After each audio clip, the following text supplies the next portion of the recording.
Part 3. I looked at him, lost in astonishment.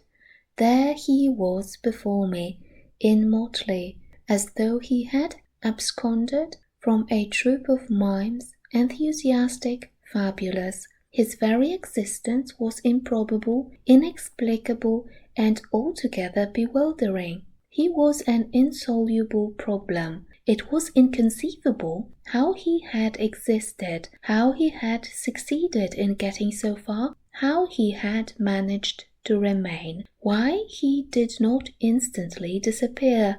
I went a little further, he said, then still a little further, till I had gone so far that I don't know how I'll ever get back. Never mind, plenty time. I can manage. You take Kurtz away. Quick, quick, I tell you. The glamour of youth enveloped his party-colored rags, his destitution, his loneliness, the essential desolation of his futile wanderings. For months, for years, his life hadn't been worth a day's purchase, and there he was gallantly, thoughtlessly alive, to all appearances indestructible solely by the virtue of his few years and of his unreflecting audacity. I was seduced into something like admiration, like envy. Glamour urged him on. Glamour kept him unscathed. He surely wanted nothing from the wilderness but space to breathe in and to push on through. His need was to exist, and to move onwards at the greatest possible risk, and with a maximum of privation. If the absolutely pure, uncalculating, unpractical spirit of adventure had ever ruled a human being, it ruled this bepatched youth. I almost envied him the possession of this modest and clear flame. It seemed to have consumed all thought of self so completely that even while he was talking to you, you forgot that it was he, the man before your eyes, who had gone through these things. I did not envy him his devotion to Kurtz, though. He had not meditated over it. It came to him, and he accepted it with a sort of eager fatalism. I must say that to me it appeared about the most dangerous thing in every way he had come upon so far. They had come together unavoidably like two ships becalmed near each other, and lay rubbing sides at last. I suppose Kurtz wanted an audience, because on a certain occasion, when encamped in the forest, they had talked all night, or more probably, Kurtz had talked. We talked of everything, he said, quite transported at the recollection. I forgot there was such a thing as sleep. The night did not seem to last an hour. Everything, of love too. Ah, he talked to you of love, I said, much amused. It isn't what you think, he cried, almost passionately. It was in general. He made me see things. He threw his arms up. We were on deck at the time, and the headman of my woodcutters, longing nearby, turned upon him his heavy and glittering eyes. I looked around, and I don't know why, but I assure you that never before did this land, this river, this jungle, the very arch of this blazing sky, appear to me so hopeless and so dark, so impenetrable to human thought, so pitiless to human weakness. And ever since you have been with him, of course, I said. On the contrary, it appears their intercourse had been very much broken by various causes. He had, as he informed me proudly, managed to nurse Kurtz through 2 illnesses. He alluded to it as you would to some risky feat. But as a rule, Kurtz wandered alone, fat in the depths of the forest. Very often, coming to this station, I had to wait days and days before he would turn up. He said, it was worth waiting for, sometimes. What was he doing? Exploring or what? I asked. Oh, yes, of course. He had discovered lots of villages, a lake, too. He did not know exactly in what direction. It was dangerous to inquire too much, but mostly his expeditions had been for ivory. But he had no goods to trade with by that time, I objected. There's a good lot of cartridges left even yet, he answered, looking away. To speak plainly, he raided the country, I said. He nodded. Not alone, surely. He muttered something about the villages round that lake. Kurds got the tribe to follow him, did he? I suggested. He fidgeted a little. They adored him, he said. The tone of these words was so extraordinary that I looked at him searchingly. It was curious to see his mingled eagerness and reluctance to speak of Kurds. The man filled his life, occupied his thoughts, swayed his emotions. What can you expect? He burst out. He came to them with thunder and lightning, you know, and they had never seen anything like it. And very terrible. He could be very terrible. You can't judge Mr. Kurtz as you would an ordinary man. No, no, no. Now, just to give you an idea, I don't mind telling you he wanted to shoot me too one day, but I don't judge him. Shoot you? I cried. What for? Well, I had a small lot of ivory the chief of that village near my house gave me. You see, I used to shoot game for them. Well, he wanted it and wouldn't hear reason. He declared he would shoot me unless I gave him the ivory and then cleared out of the country, because he could do so and had a fancy for it, and there was nothing on earth to prevent him killing whom he jolly well pleased. And it was true, too. I gave him the ivory. What did I care? But I didn't clear out. No, no, I couldn't leave him. I had to be careful, of course, till we got friendly again for a time. He had his second illness then. Afterwards, I had to keep out of the way, but I didn't mind. He was living for the most part in those villages on the lake. When he came down to the river, sometimes he would take to me, and sometimes it was better for me to be careful. This man suffered too much. He hated all this, and somehow he couldn't get away. When I had a chance, I begged him to try and leave while there was time. I offered to go back with him, and he would say yes, and then he would remain, go off on another ivory hunt, disappear for weeks, forget himself amongst these people, forget himself, you know. Why, he's mad, I said.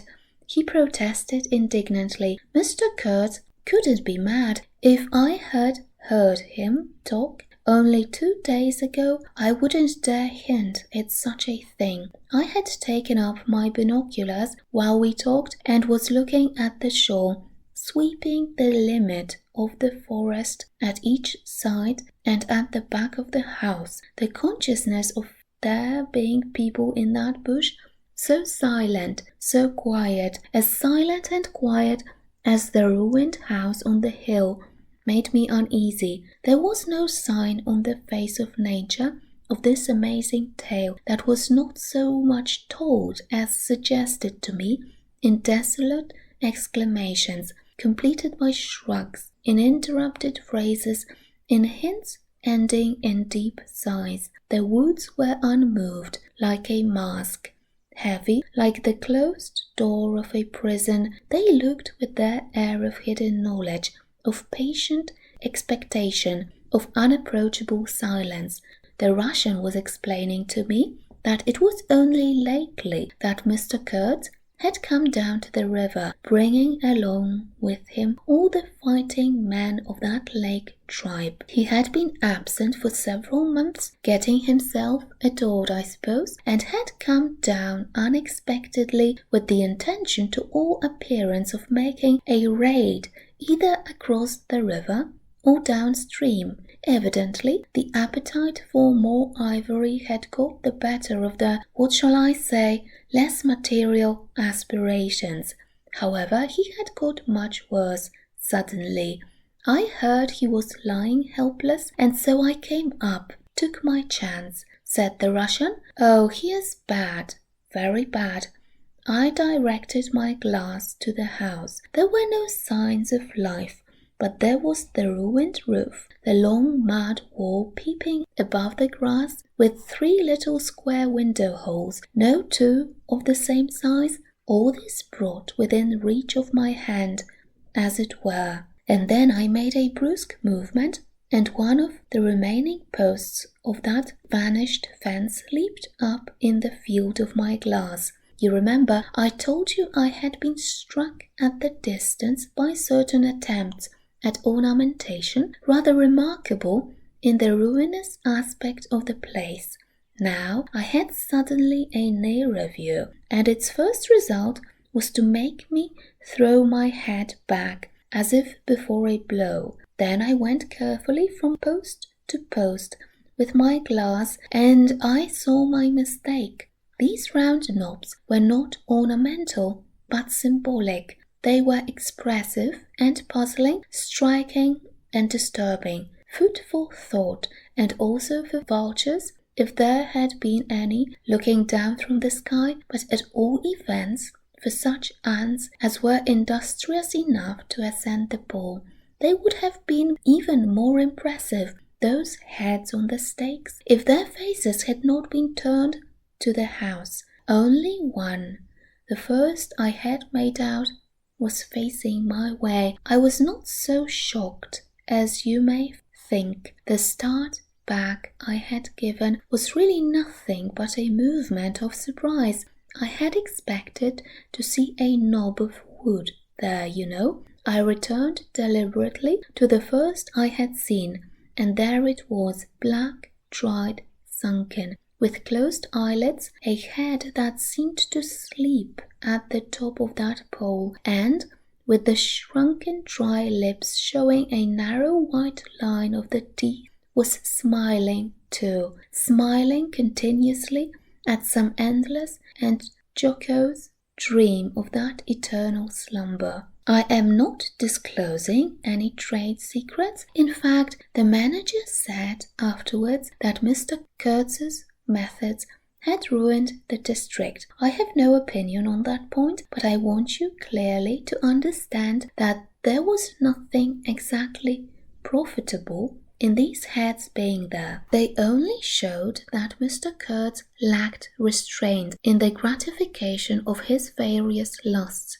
that there was something wanting in him, some small matter which, when the pressing need arose, could not be found under his magnificent eloquence. Whether he knew of this deficiency himself, I can't say. I think the knowledge came to him at last, only at the very last. But the wilderness had found him out early, and had taken on him a terrible vengeance for the fantastic invasion. I think it had whispered to him things about himself which he did not know, things of which he had no conception till he took counsel with this great solitude, and the whisper had proved irresistibly fascinating. It echoed loudly within him because he was hollow at the core. I put down the glass, and the head that had appeared near enough to be spoken to seemed at once to have leaped away from me into inaccessible distance. The admirer of Mr. Kurtz was a bit crestfallen. In a hurried, indistinct voice he began to assure me he had not dared to take these, say, symbols down. He was not afraid of the natives. They would not stir till Mr. Kurtz gave the word. His ascendancy was extraordinary. The camps of these people surrounded the place, and the chiefs came every day to see him. They would crawl. I don't want to know anything of the ceremonies used when approaching Mr. Kurtz, I shouted, curious. This feeling that came over me, that such details would be more intolerable than those heads drying on the stakes under Mr. Kurtz's windows.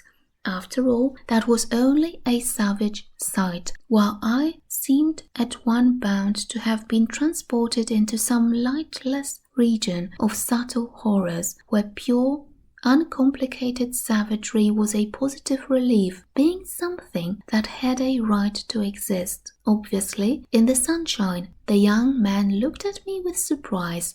I suppose it did not occur to him that Mr. Kurtz was no idol of mine. He forgot I hadn't heard any of these splendid monologues on, what was it, on love, justice, conduct of life, or what not. If I had come to crawling before Mr. Kurtz, he crawled as much as the veriest savage of them all. I had no idea of the conditions, he said. These heads were the heads of rebels. I shocked him excessively by laughing. Rebels? What would be the next definition I was to hear?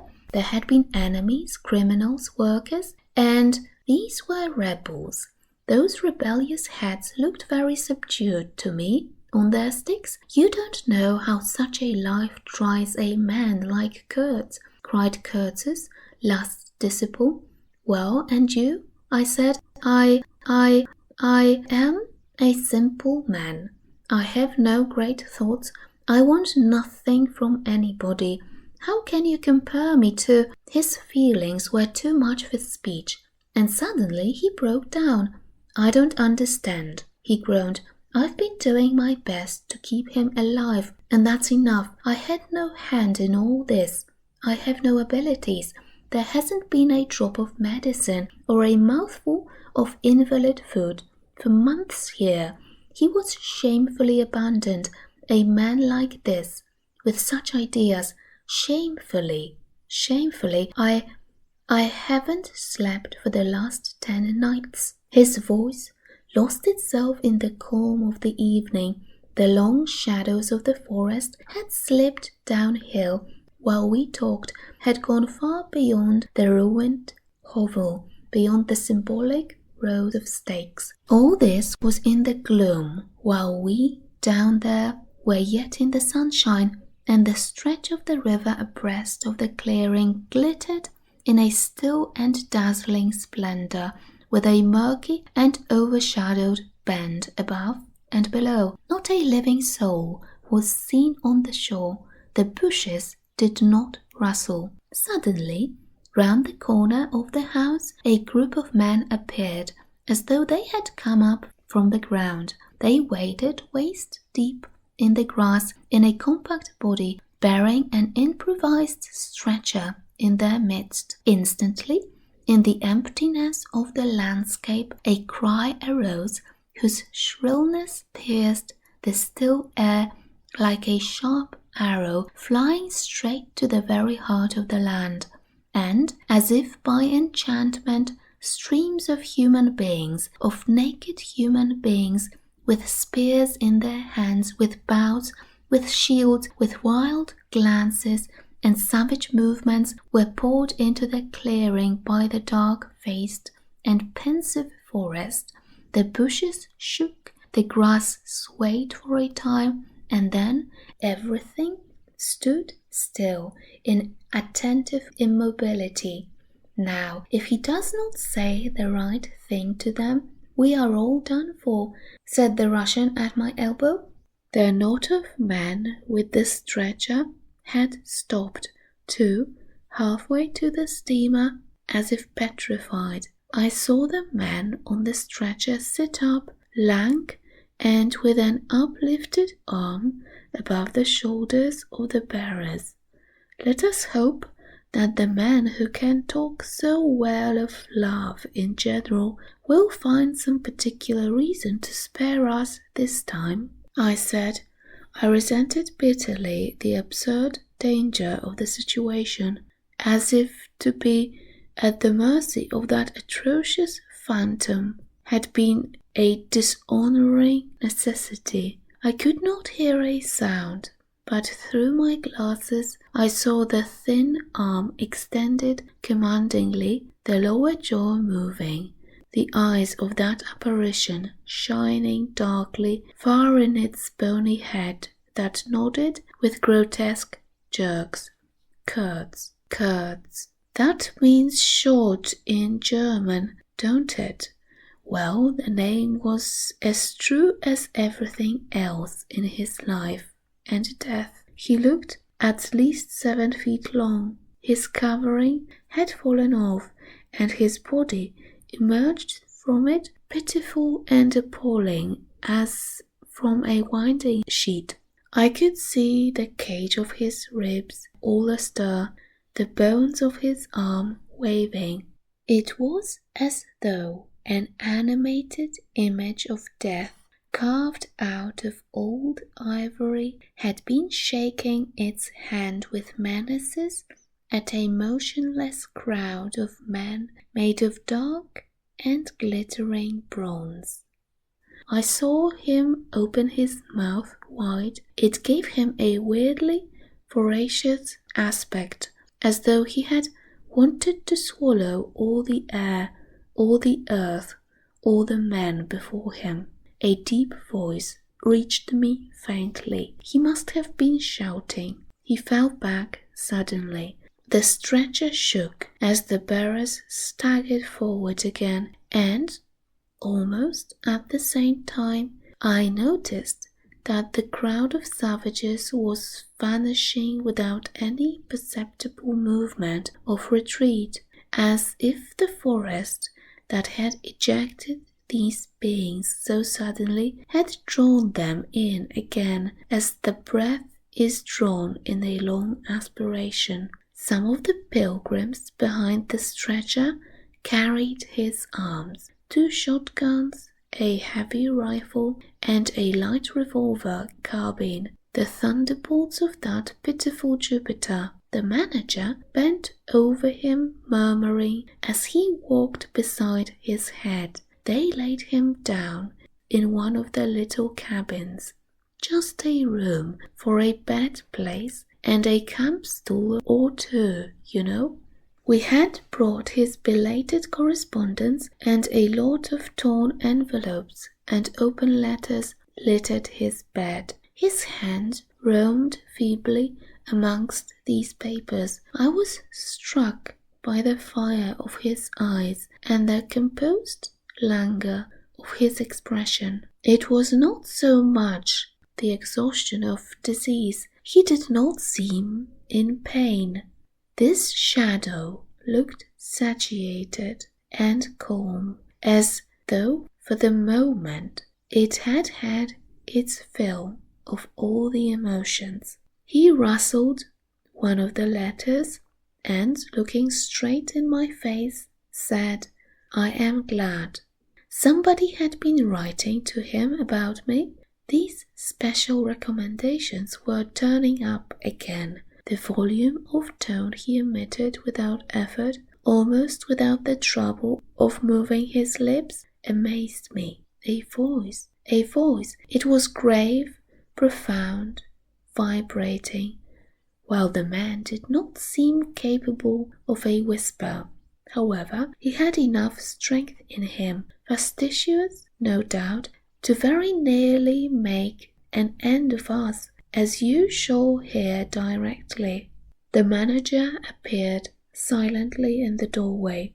I stepped out at once, and he drew the curtain after me. The Russian, eyed curiously by the pilgrims, was staring at the shore. I followed the direction of his glance. Dark human shapes could be made out in the distance, flitting indistinctly against the gloomy border of the forest, and near the river 2 bronze figures, leaning on tall spears, stood in the sunlight under fantastic head-dresses of spotted skins, warlike and still in statuesque repose. And from right to left, along the lighted shore, moved a wild and gorgeous apparition of a woman.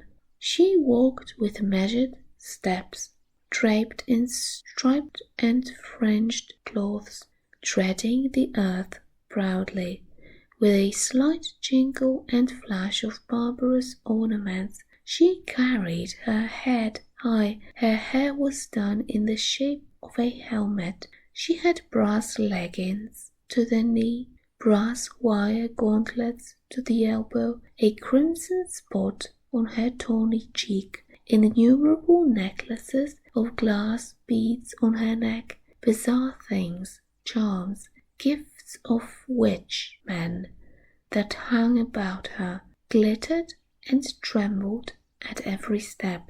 She must have had the value of several elephant tusks upon her. She was savage and superb, wild-eyed and magnificent.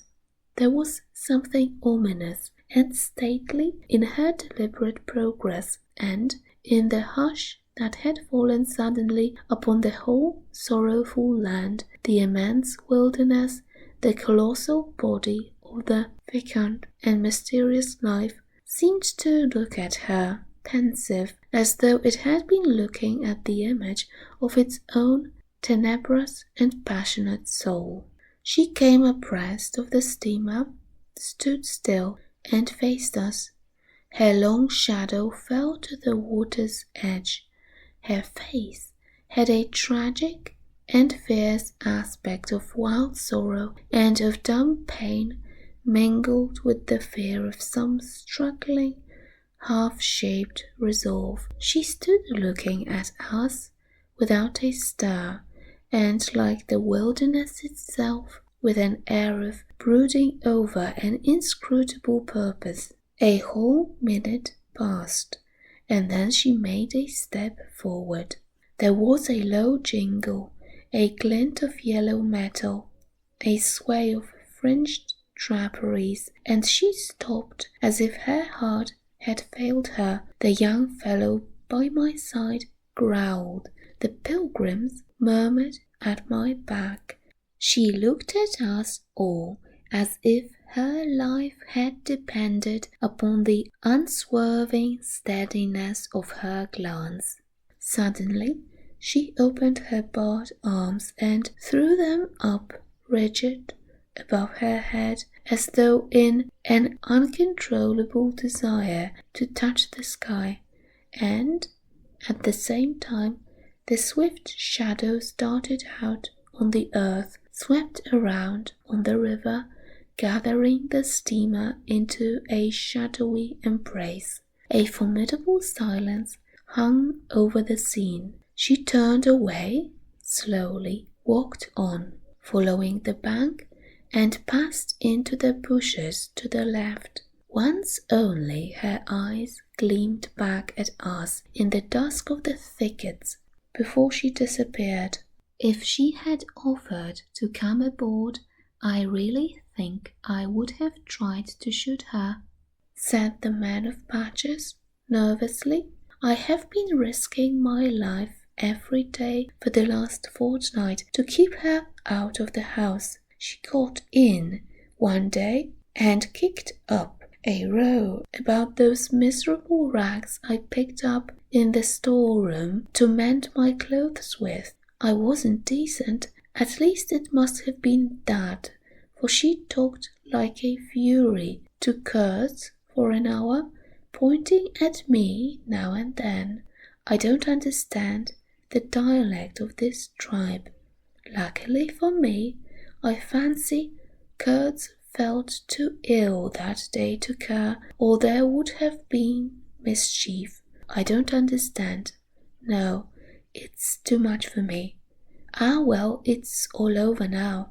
At this moment, I heard Kurtz's deep voice behind the curtain. Save me. Save the ivory, you mean? Don't tell me, save me. Why, I've had to save you. You are interrupting my plans now. Sick, not so sick as you would like to believe. Never mind, I'll carry my ideas out yet. I will return. I'll show you what can be done. You with your little peddling notions. You are interfering with me. I will return. The manager came out.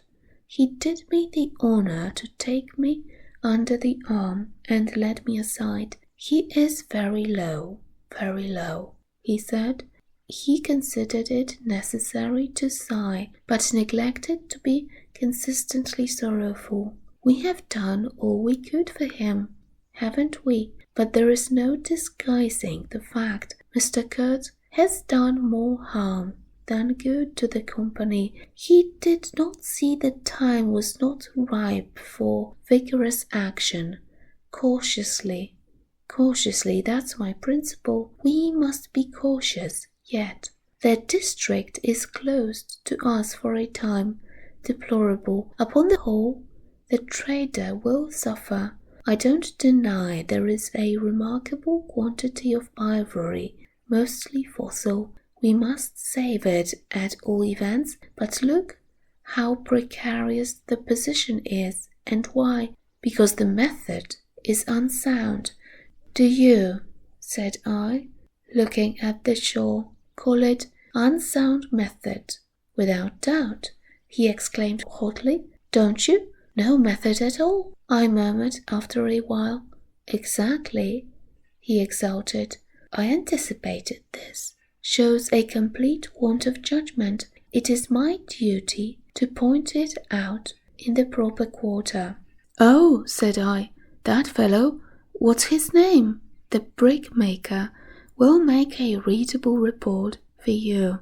He appeared confounded for a moment. It seemed to me I had never breathed an atmosphere so vile, and I turned mentally to Kurtz for relief, positively for relief.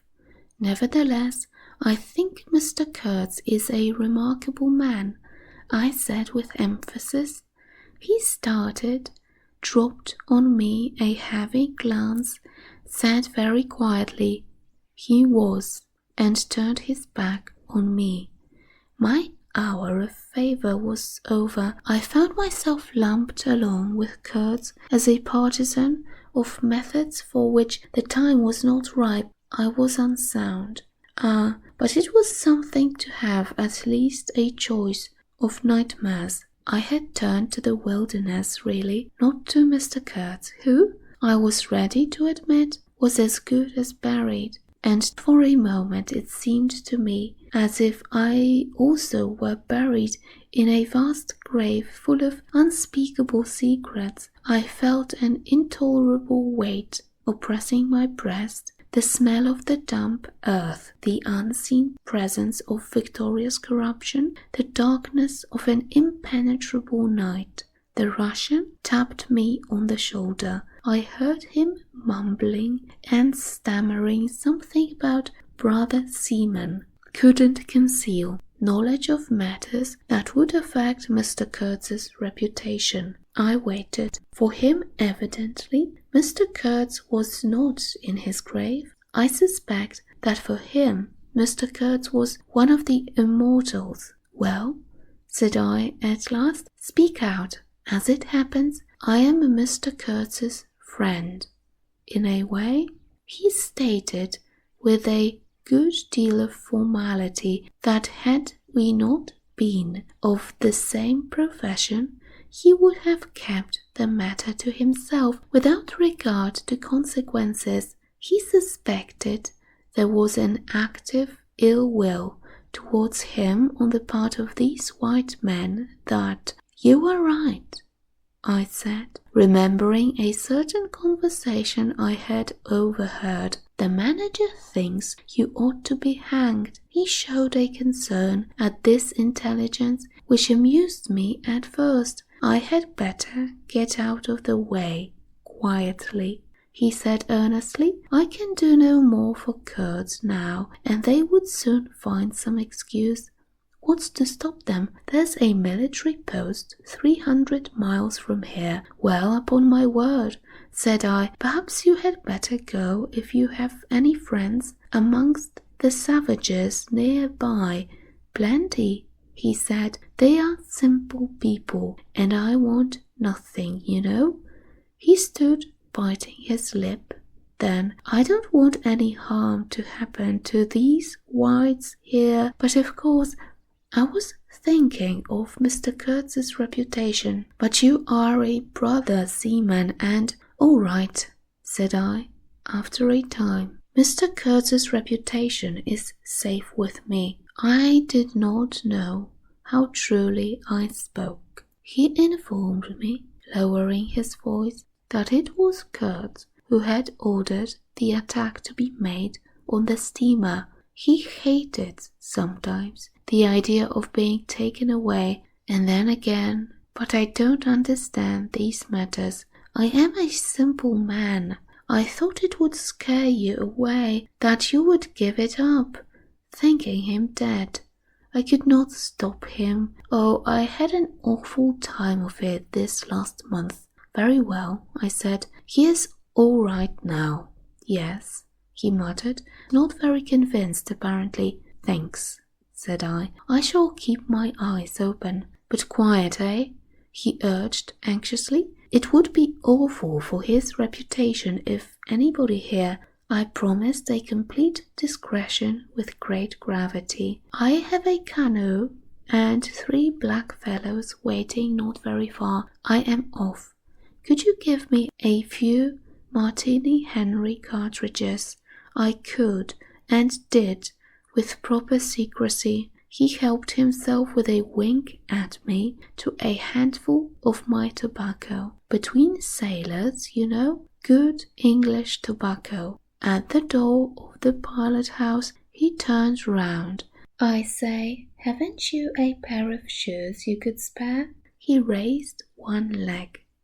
Look, the soles were tied with knotted strings, sandal-wise under his bare feet. I rooted out an old pair, at which he looked with admiration before tucking it under his left arm. One of his pockets, bright red, was bulging with cartridges. From the other, dark blue, peeped Towson's inquiry, etc., etc. He seemed to think himself excellently well equipped for a renewed encounter with the wilderness. Ah, I'll never meet such a man again. You ought to have heard him recite poetry.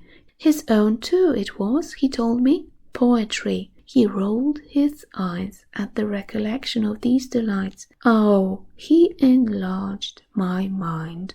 Goodbye, said I. He shook hands and vanished in the night. Sometimes I ask myself whether I had ever really seen him, whether it was possible to meet such a phenomenon. When I woke up shortly after midnight, his warning came to my mind with its hint of danger that seemed in the starred darkness real enough to make me get up for the purpose of having a look around. On the hill a big fire burned, illuminating fitfully a crooked corner of the station house. One of the agents, with a picket of a few of our blacks armed for the purpose, was keeping guard over the ivory, but deep within the forest.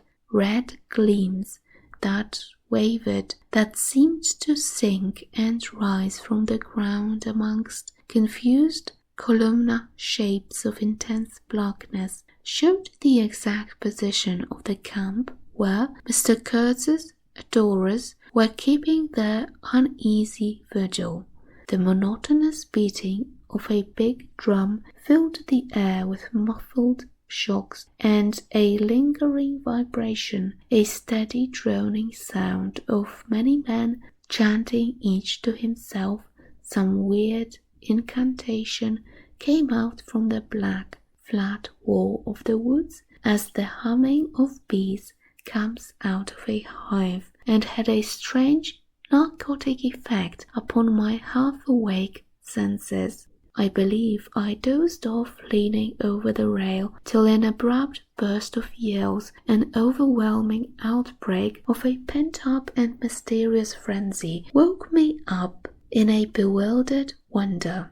It was cut short all at once, and the low droning went on with an effect of audible and soothing silence.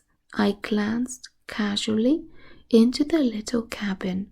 A light was burning within, but Mr. Kurtz was not there. I think I would have raised an outcry if I had believed my eyes, but I didn't believe them at first. The thing seemed so impossible. The fact is, I was completely unnerved by a sheer blank fright, pure abstract terror, unconnected with any distinct shape of physical danger. What made this emotion so overpowering was, how shall I define it, the moral shock I received, as if something altogether monstrous, intolerable to thought, and odious to the soul had been thrust upon me unexpectedly. This lasted, of course, the merest fraction of a second, and then the usual sense of commonplace, deadly danger, the possibility of a sudden onslaught and massacre, or something of the kind which I saw impending, was positively welcome and composing. It pacified me, in fact, so much that I did not raise an alarm.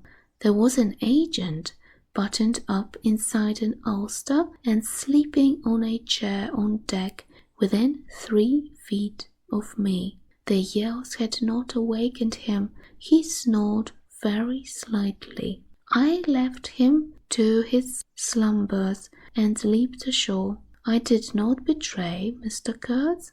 It was ordered. I should never betray him. It was written I should be loyal to the nightmare of my choice. I was anxious to deal with this shadow by myself alone, and to this day I don't know why I was so jealous of sharing with anyone the peculiar blackness of that experience. As soon as I got on the bank, I saw a trail, a broad trail through the grass. I remember the exultation with which I said to myself, "He can't walk. He is crawling on all fours. I've got him." The grass was wet with dew. I strode rapidly with clenched fists. I fancy I had some vague notion of falling upon him and giving him a drubbing. I don't know. I had some imbecile thoughts. The knitting old woman with the cat obtruded herself upon my memory as a most improper person to be sitting at the other end of such an affair. I saw a row of pilgrims squirting lead in the air out of Winchesters held to the hip. I thought I would never get back to the steamer, and imagined myself living alone and unarmed in the woods to an advanced age. Such silly things, you know, and I remember I confounded the beat of the drum with the beating of my heart, and was pleased at its calm regularity. I kept to the track, though, then stopped to listen. The night was very clear, a dark blue space, sparkling with dew and starlight, in which black things stood very still. I thought I could see a kind of motion ahead of me. I was strangely cocksure of everything that night. I actually left the track and ran in a wide semicircle, I verily believe, chuckling to myself, so as to get in front of that stir, of that motion I had seen, if indeed I had seen anything. I was circumventing Kurtz as though it had been a boyish game. I came upon him, and if he had not heard me coming, I would have fallen over him too, but he got up in time.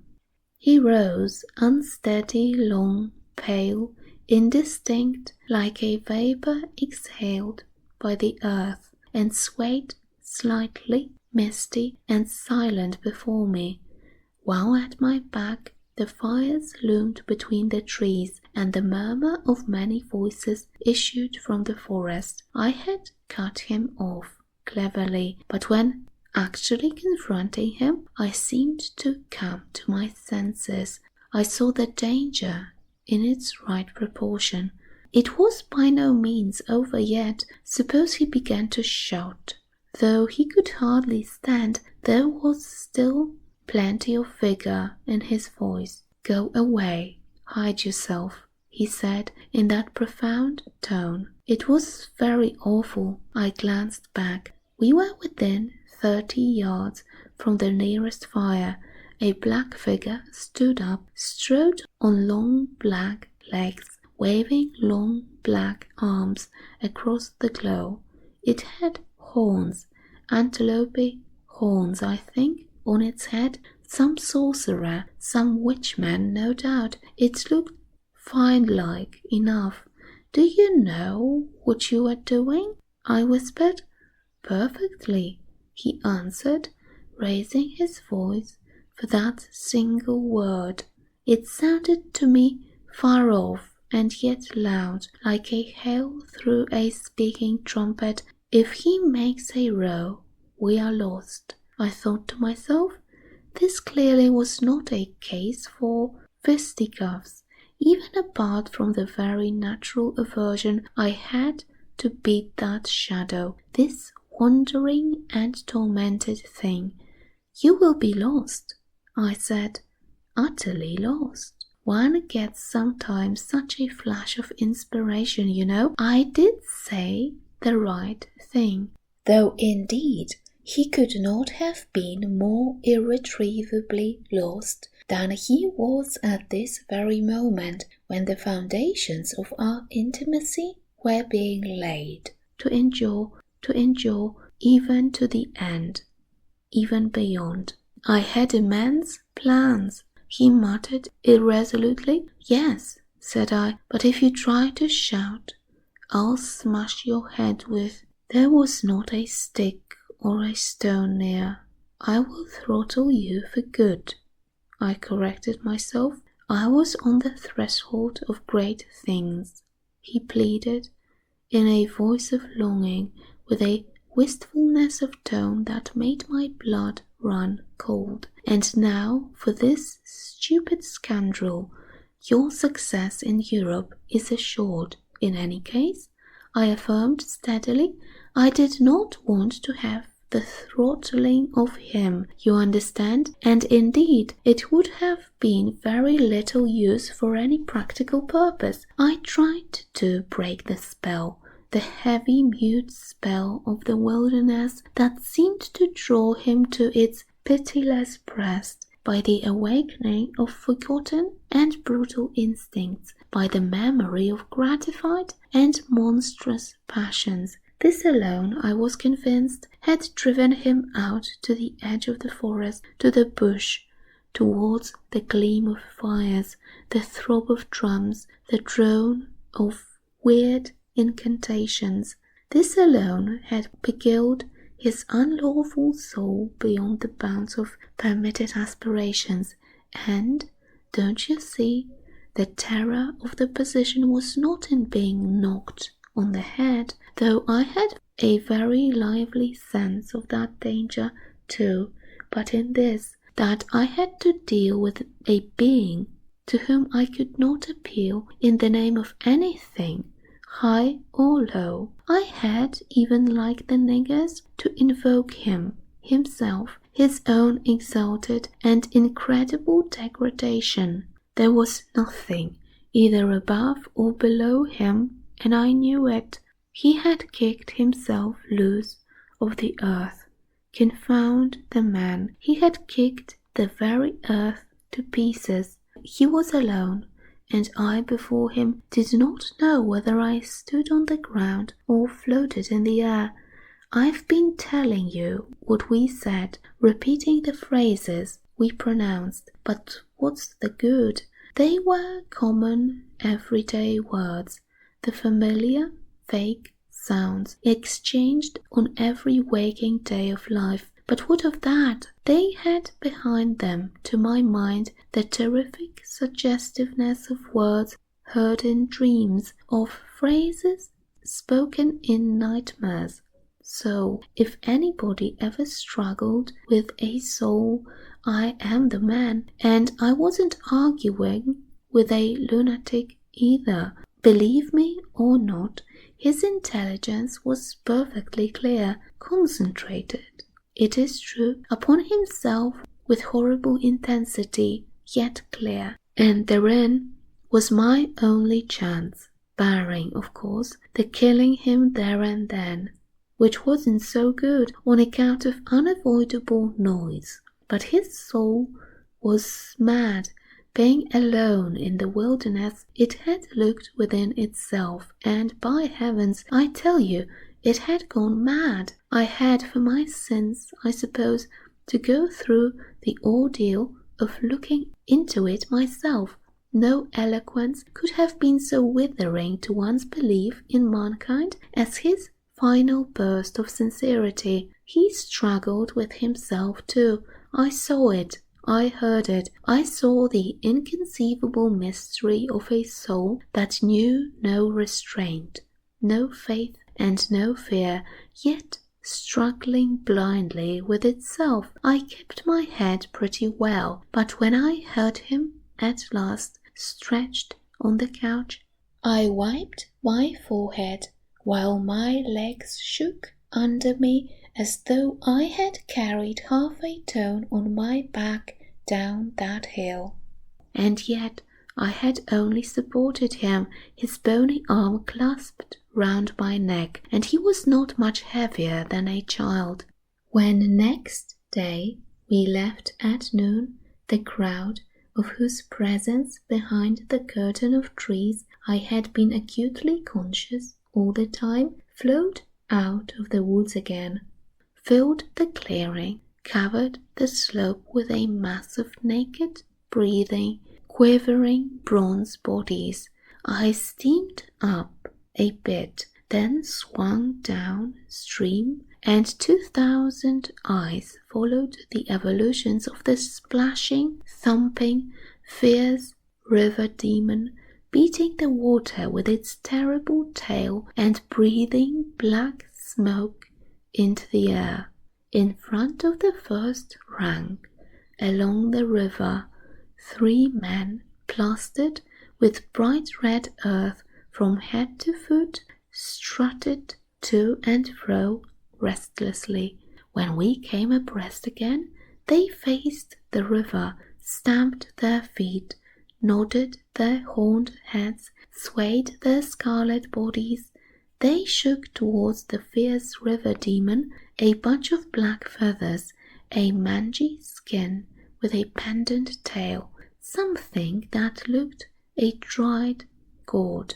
They shouted periodically together strings of amazing words that resembled no sounds of human language, and the deep murmurs of the crowd, interrupted suddenly, were like the responses of some satanic litany. We had carried Kurtz into the pilot-house. There was more air there. Lying on the couch, he stared through the open shutter. There was an eddy in the mass of human bodies, and the woman with helmeted head and tawny cheeks rushed out to the very brink of the stream. She put out her hands, shouted something, and all that wild mob took up the shout in a roaring chorus of articulated, rapid, breathless utterance. "Do you understand this?" I asked. He kept on looking out past me with fiery, longing eyes, with a mingled expression of wistfulness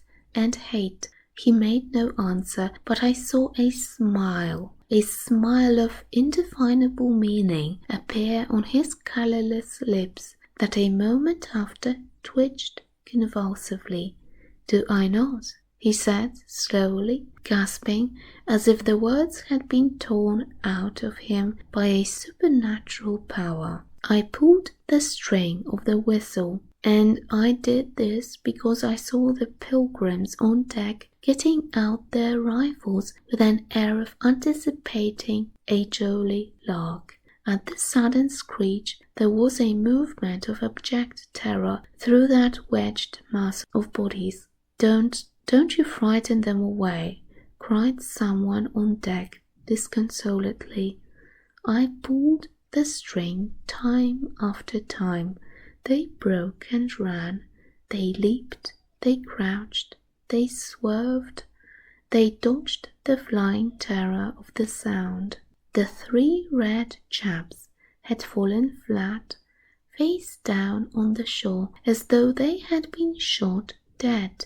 Only the barbarous and superb woman did not so much as flinch, and stretched tragically her bare arms after us over the sombre and glittering river.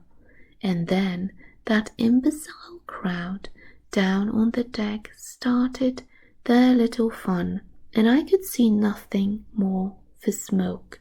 The brown current ran swiftly out of the heart of darkness, bearing us down towards the sea with twice the speed of our upward progress, and Kurtz's life was running swiftly too, ebbing out of his heart into the sea of inexorable time. The manager was very placid. He had no vital anxieties now. He took us both in with a comprehensive and satisfied glance. The affair had come off as well as could be wished. I saw the time approaching when I would be left alone of the party of unsound method. The pilgrims looked upon me with disfavour.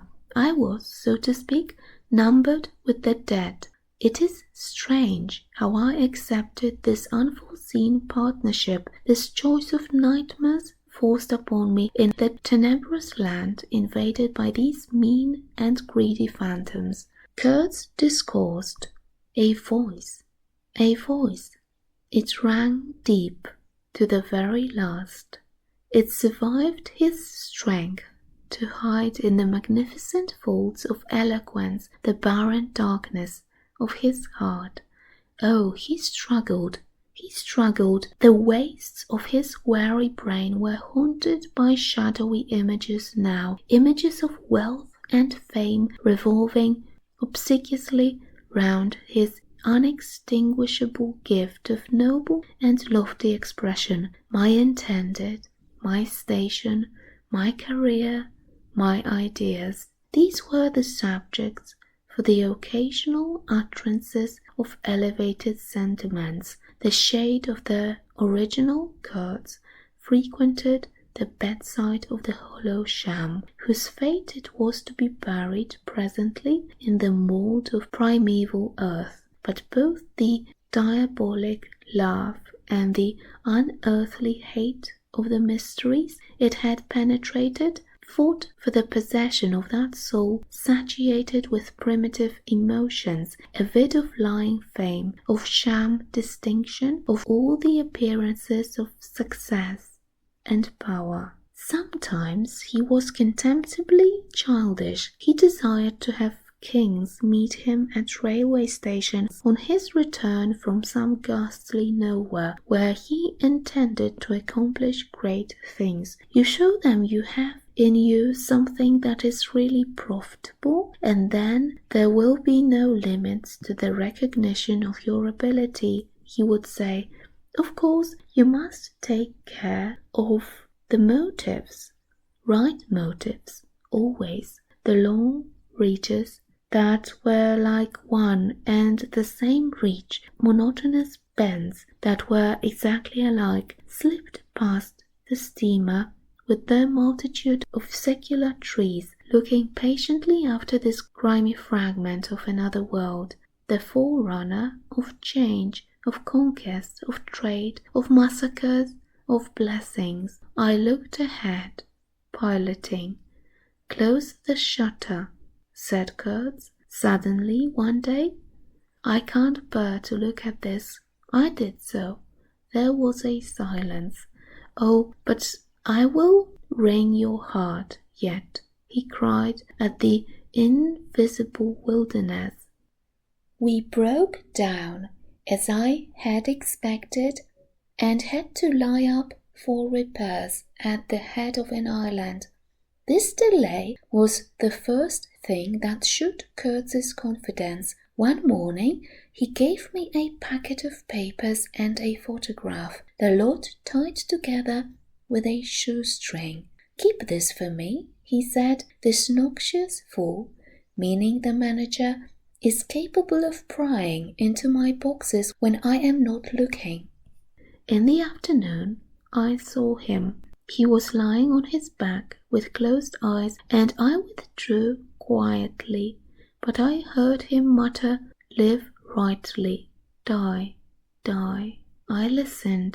There was nothing more. Was he rehearsing some speech in his sleep, or was it a fragment of a phrase from some newspaper article he had been writing for the papers and meant to do so again for the furthering of my ideas?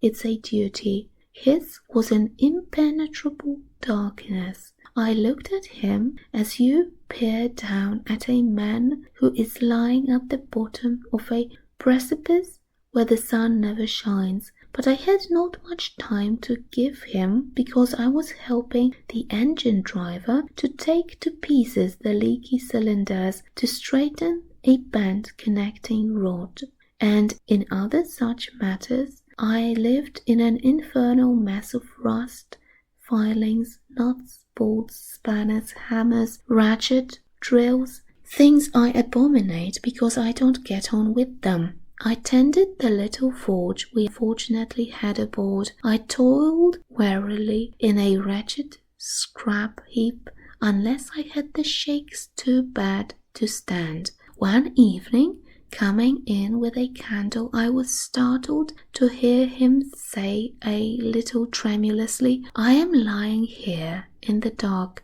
waiting for death." The light was within a foot of his eyes. I forced myself to murmur, "Oh, nonsense," and stood over him as if transfixed. Anything approaching the change that came over his features I have never seen before, and hope never to see again. Oh, I wasn't touched. I was fascinated. It was as though a veil had been rent. I saw on that ivory face the expression of sombre pride, of ruthless power, of craven terror, of an intense and hopeless despair. Did he live his life again in every detail of desire, temptation, and surrender during that supreme moment of complete knowledge? He cried in a whisper at some image, at some vision. He cried out twice, a cry that was no more than a breath. The horror, the horror. I blew the candle out and left the cabin. The pilgrims were dining in the mess room, and I took my place opposite the manager, who lifted his eyes to give me a questioning glance, which I successfully ignored. He leaned back, serene, with that peculiar smile of his sealing the unexpressed depths of his meanness. A continuous shower of small flies streamed upon the lamp, upon the cloth, upon our hands and faces. Suddenly, the manager's boy put his insolent black head in the doorway and said in a tone of scathing contempt, "Mr. Coates, he dead." All the pilgrims rushed out to see. I remained and went on with my dinner. I believe I was considered brutally callous. However, I did not eat much. There was a lamp in the light, don't you know? And outside it was so beastly dark. I went no more near the remarkable man who had pronounced a judgment upon the adventures of his soul on this earth. The voice was gone. What else had been there? But I am of course aware that next day the pilgrims buried something in a muddy hole, and then they very nearly buried me. However, as you see, I did not go to join Kurtz there and then. I did not. I remained to dream the nightmare out to the end, and to show my loyalty to Kurtz once more. Destiny, my destiny. Droll thing life is, that mysterious arrangement of merciless logic for a futile purpose. The most you can hope from it is some knowledge of yourself that comes too late, a crop of unextinguishable regrets. I have wrestled with death. It is the most unexciting contest you can imagine. It takes place in an impalpable greyness, with nothing underfoot, with nothing around, without spectators, without clamour, without glory, without the great desire of victory, without the great fear of defeat, in a sickly atmosphere of tepid skepticism, without much belief in your own right, and still less in that of your adversary. If such is the form of ultimate wisdom, then life is a greater riddle than some of us think it to be. I was within a hair's breadth of the last opportunity for pronouncement, and I found with humiliation that probably I would have nothing to say. This is the reason why I affirm that Kurtz was a remarkable man. He had something to say.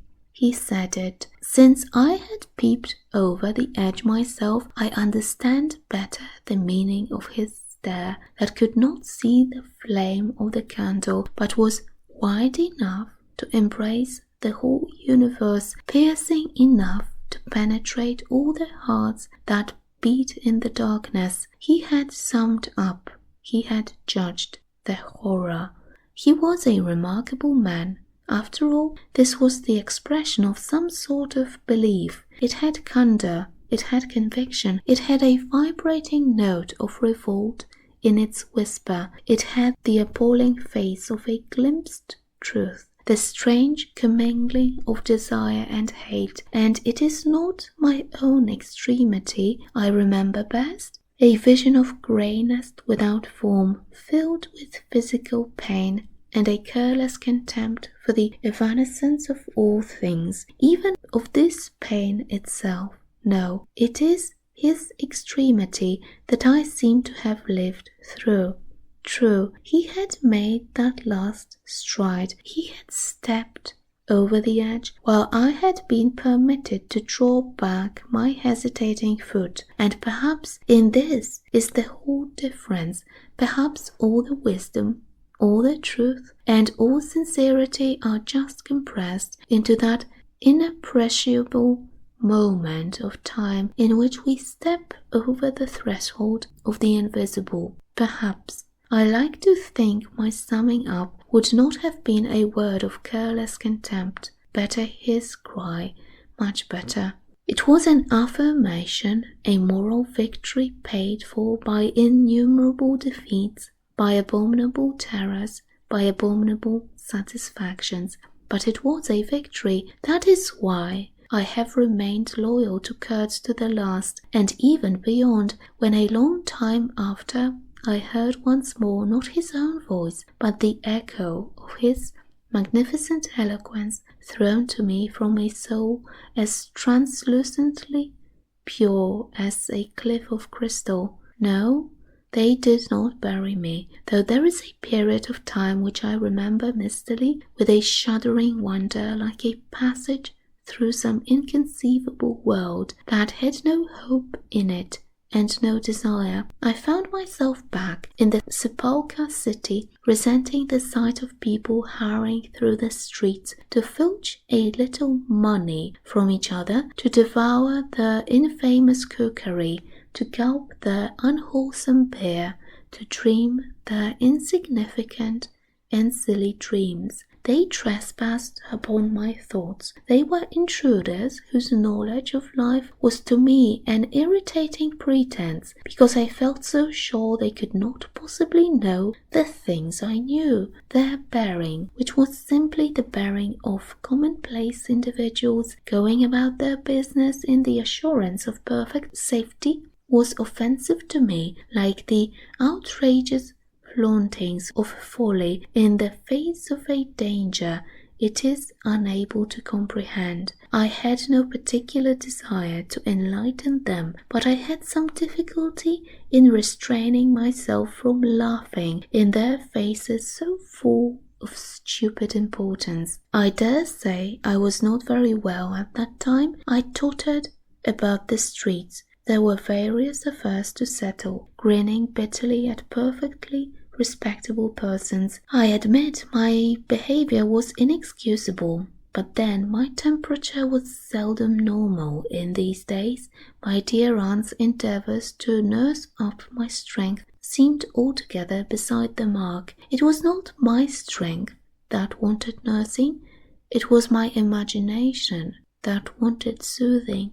I kept the bundle of papers given me by Kurtz, not knowing exactly what to do with it. His mother had died lately, watched over, as I was told, by his intended, a clean-shaved man with an official manner and wearing gold-rimmed spectacles, called on me one day and made inquiries, at first circuitous, afterwards suavely pressing, about what he was pleased to denominate certain documents.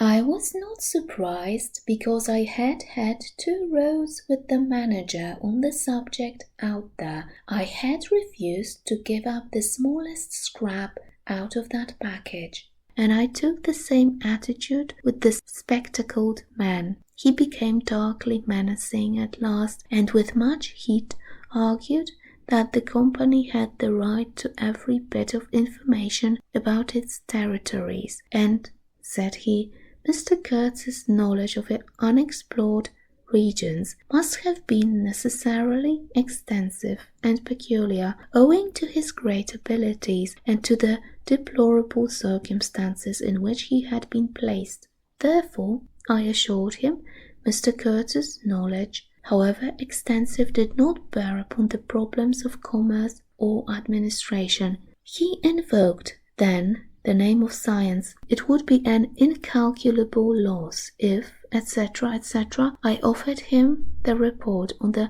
suppression of savage customs with the postscriptum torn off. He took it up eagerly, but ended by sniffing at it with an air of contempt. This is not what we had a right to expect, he remarked. Expect nothing else, I said. There are only private letters. He withdrew upon some threat of legal proceedings, and I saw him no more. But another fellow, calling himself Kurtz's cousin, appeared 2 days later, and was anxious to hear all the details about his dear relative's last moments.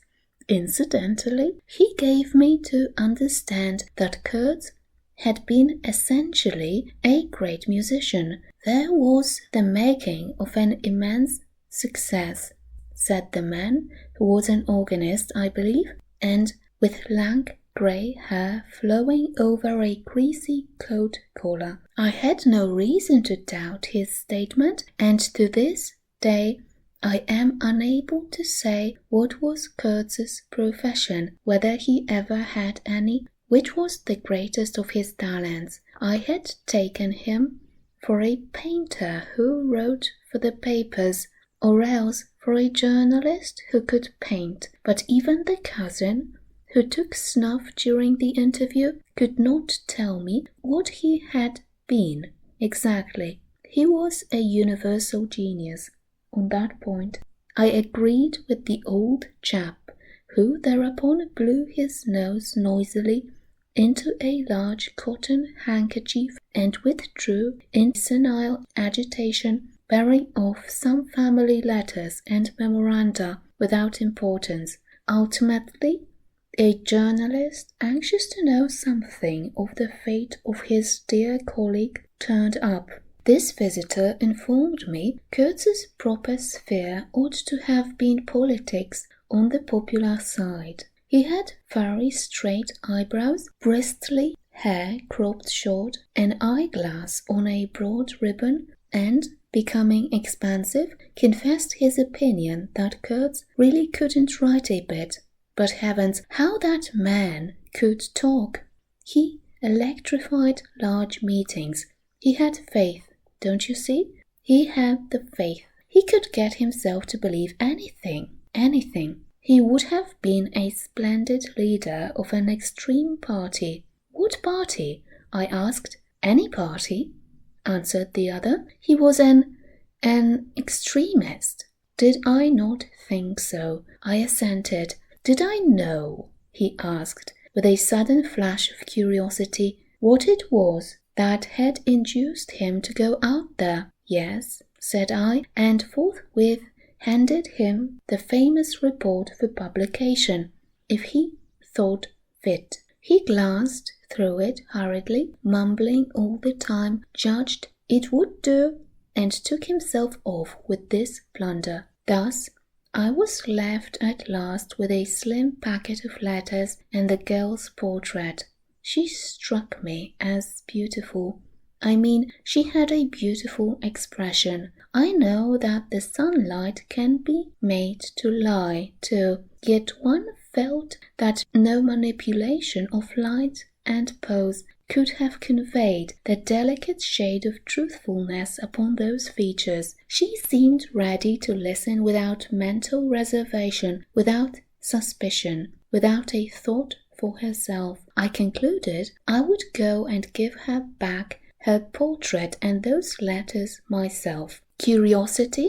Yes, and also some other feeling, perhaps. All that had been Kurtz's had passed out of my hands. His soul, his body, his station, his plans, his ivory, his career. There remained only his memory and his intended, and I wanted to give that up, too, to the past in a way, to surrender personally all that remained of him with me to that oblivion which is the last word of our common fate. I don't defend myself. I had no clear perception of what it was I really wanted. Perhaps it was an impulse of unconscious loyalty, or the fulfillment of one of those ironic necessities that lurk in the facts of human existence. I don't know, I can't tell, but I went. I thought his memory was like the other memories of the dead that accumulate in every man's life, a vague impress on the brain of shadows that had fallen on it in their swift and final passage. But before the high and ponderous door between the tall houses of a street as still and decorous as a well-kept alley in a cemetery, I had a vision of him on the stretcher, opening his mouth voraciously, as if to devour all the earth with all its mankind. He lived then before me. He lived as much as he had ever lived, a shadow insatiable of splendid appearances, of frightful realities, a shadow darker than the shadow of the night, and draped nobly in the folds of a gorgeous eloquence. The vision seemed to enter the house with me. The stretcher, the phantom bearers, the wild crowd of obedient worshippers, the gloom of the forest, the glitter of the reach between the murky bands, the beat of the drum, regular and muffled like the beating of a heart, the heart of conquering darkness.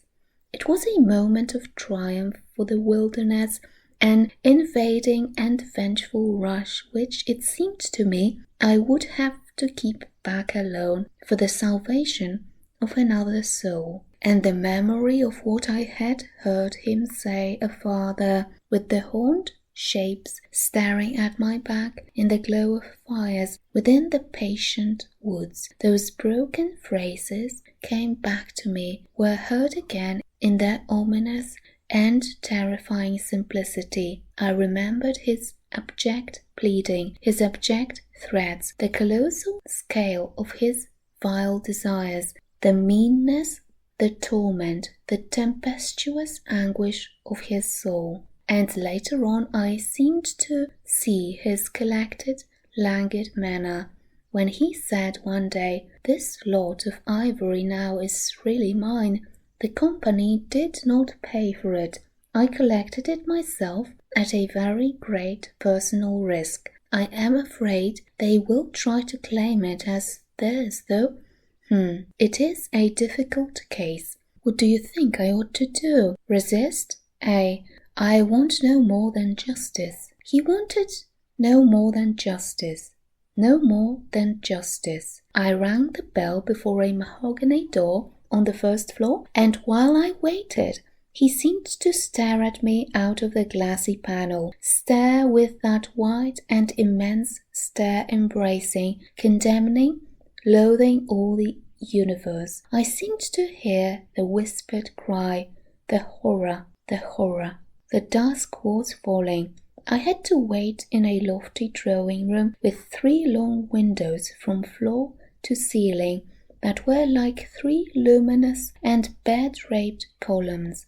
The bent gilt legs and backs of the furniture shone in indistinct curves. The tall marble fireplace had a cold and monumental whiteness. A grand piano stood massively in a corner, with dark gleams on the flat surfaces like a sombre and polished sarcophagus. A high door opened, closed. I rose. She came forward, all in black, with a pale head floating towards me in the dusk. She was in mourning. It was more than a year since his death, more than a year since the news came. She seemed as though she would remember and mourn forever. She took both my hands in hers and murmured, "I had heard you were coming." I noticed she was not very young. I mean, not girlish. She had a mature capacity for fidelity, for belief, for suffering. The room seemed to have grown darker, as if all the sad light of the cloudy evening had taken refuge on her forehead. This fair hair, this pale visage, this pure brow, seemed surrounded by an ashy halo from which the dark eyes looked out at me. Their glance was guileless, profound, confident and trustful. She carried her sorrowful head as though she were proud of that sorrow, as though she would say, I alone know how to mourn for him, as he deserves." But while we were still shaking hands, such a look of awful desolation came upon her face that I perceived she was one of those creatures that are not the playthings of time. For her he had died only yesterday, and by Jove, the impression was so powerful that for me, too, he seemed to have died only yesterday. Nay, this very minute I saw her and him in the same instant of time, his death and her sorrow. I saw her sorrow in the very moment of his death. Do you understand? I saw them together. I held them together. She had said, with a deep catch of the breath, "I have survived," while my strained ears seemed to hear distinctly, mingled with her tone of despairing regret, the summing up whisper of his eternal condemnation.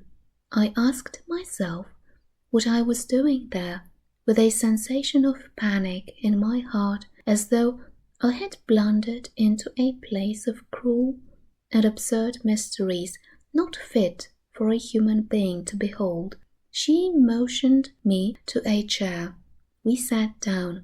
I laid the packet gently on the little table, and she put her hand over it. "You knew him well?" she murmured after a moment of mourning silence. "Intimacy grows quickly out there," I said. "I knew him as well as it is possible for one man to know another." "And you admired him," she said. "It was impossible to know him and not to admire him, was it?" "He was a remarkable man," I said unsteadily. Then, before the appealing fixity of her gaze that seemed to watch for more words on my lips, I went on. "It was impossible not to love him," she finished eagerly, silencing me into an appalled dumbness. "How true, how true! But when you think that no one knew him so well as I had all his noble confidence. I knew him best." "You knew him best," I repeated, and perhaps she did. But with every word spoken, the room was growing darker, and only her forehead, smooth and white, remained illumined by the inextinguishable light of belief and love. You were his friend, she went on. His friend, she repeated a little louder. You must have been, if he had given you this and sent you to me. I feel I can speak to you, and oh, I must speak. I want you who have heard his last words, to know I have been worthy of him. It is not pride. Yes, I am proud to know I understood him better than anyone on earth. He told me so himself, and since his mother died, I have had no one to... I listened. The darkness deepened. I was not even sure whether he had given me the right bundle. I rather suspect he wanted me to take care of another batch of his papers, which, after his death, I saw the manager examining under the lamp, and the girl talked, easing her pain in the certitude of my sympathy. She talked as thirsty men drink. I had heard that her engagement with Kurtz had been disproved by her people. He wasn't rich enough or something, and indeed I don't know whether he had not been a pauper all his life. He had given me some reason to infer that it was his impatience of comparative poverty that drove him out there. Who was not his friend who had heard him speak once? She was saying he drew men towards him by what was best in them. She looked at me with intensity. It is the gift of the great, she went on, and the sound of her low voice seemed to have the accompaniment of all the other sounds, full of mystery, desolation, and sorrow I had ever heard. The ripple of the river, the soughing of the trees, swayed by the wind, the murmurs of the crowds, the faint ring of incomprehensible words cried from afar, the whisper of a voice speaking from beyond the threshold of an eternal darkness. But you have heard him, you know, she cried. Yes, I know, I said with something like despair in my heart, but bowing my head before the faith that was in her, before that great and saving illusion that shone with an unearthly glow in the darkness, in the triumphant darkness from which I could not have defended her, from which I could not even defend myself. What a loss to me, to us, she corrected herself with beautiful generosity, then added in a murmur, to the world. By the last gleams of twilight, I could see the glitter of her eyes, full of tears that would not fall. I have been very happy, very fortunate, very proud, she went on. Too fortunate, too happy for a little while, and now I am unhappy for life. She stood up. Her fair hair seemed to catch all the remaining light in a glimmer of gold. I rose too. And of all this, she went on mournfully, of all his promise, and of all his greatness, of his generous mind, of his noble heart, nothing remains. Nothing but a memory. You and I, we shall always remember him, I said hastily. No, she cried, it is impossible that all this should be lost, that such a life should be sacrificed to leave nothing but sorrow. You know what vast plans he had. I knew of them too. I could not perhaps understand, but others knew of them. Something must remain. His words, at least, have not died. His words will remain, I said. And his example, she whispered to herself. Men looked up to him. His goodness shone in every act. His example, true, I said. His example too. Yes, his example. I forgot that. But I cannot believe, not yet. I cannot believe that I shall never see him again, that nobody will see him again. Never, never, never. She put out her arms as if after a retreating figure, stretching them back, and with clasped pale hands across the fading and narrow sheen of the window. Never see him. I saw him clearly enough then.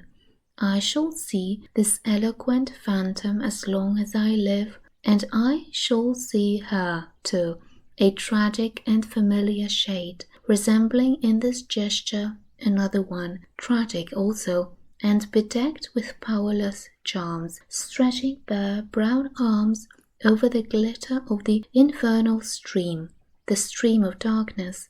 She said suddenly, very low, "He died as he lived. His end," said I, with dull anger stirring in me, "was in every way worthy of his life." "And I was not with him," she murmured. My anger subsided before a feeling of infinite pity. "Everything that could be done," I mumbled. "Ah, but I believed in him more than anyone on earth, more than his own mother, more than himself. He needed me.